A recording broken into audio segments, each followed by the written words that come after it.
Dahil po nagtaas ang presyo po ng produktong petrolyo, diesel, gasolina, kumonti ba ang mga sasakyan sa lansangan? Ano po yung napansin po ninyo simula nung pumutok itong gera po sa Middle East?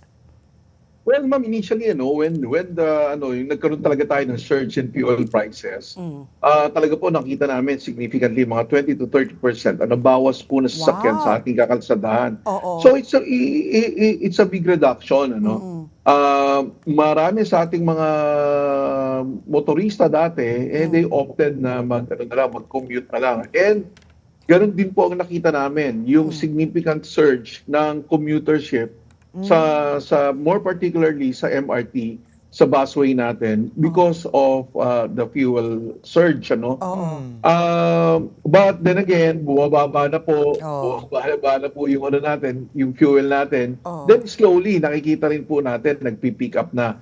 But yung demand reduction ng gobyerno na ginagawa po, katulad ng 4-day work week, wala na pong pasok ang gobyerno ng Fridays.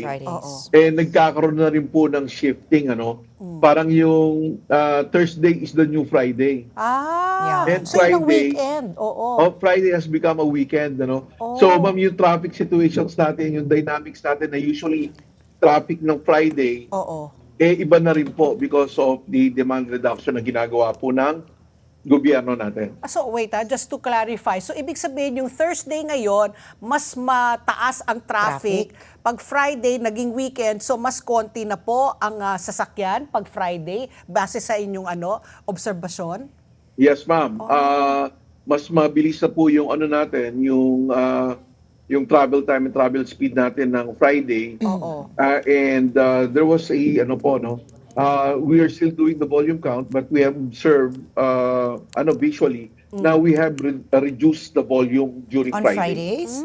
Is this, sir, I just have to point out, because I usually, from my work, dito hanggang gabi po ako dito sa Net25, medyo dumediretso po ako sa ibang mga events. Pagkatapos, ang napansin ko po, hindi naman totoo na walang traffic sa Friday. Kasi po, I don't know if it's part of your purview, bakit niyo po sinasabay lahat po ng road repairs kapag Friday night? Halimbawa, yung EDSA po inabot po ako ng 2 hours Friday night. Kasi weekend na nga daw kasi, Fridays na yung weekend. Talaga po ba, ganito na po ba yung bago sistema? Para lang po sa kalaman namin na mga nagtatrabaho hanggang Biyernes, ay hindi po naman talaga safe mag-travel when it comes to traffic volume pag Biyernes na ng gabi.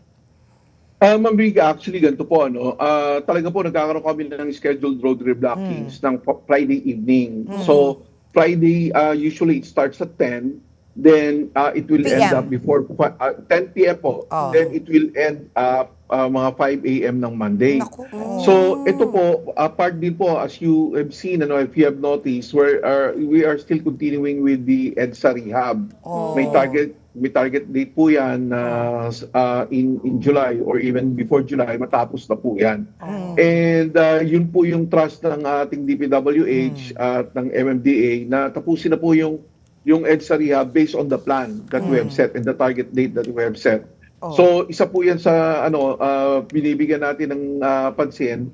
At yung mga other road reblockings na bago po tayo magtag-ulan, matapos na po lahat ng mga road repairs na to. Kasi alam naman po natin, pag nagtag-ulan na, ang hirap na po mag-aspalto ng kalsada, ang hirap na po magbungkal niyan because of the rain. May limitations po tayo sa paggawa.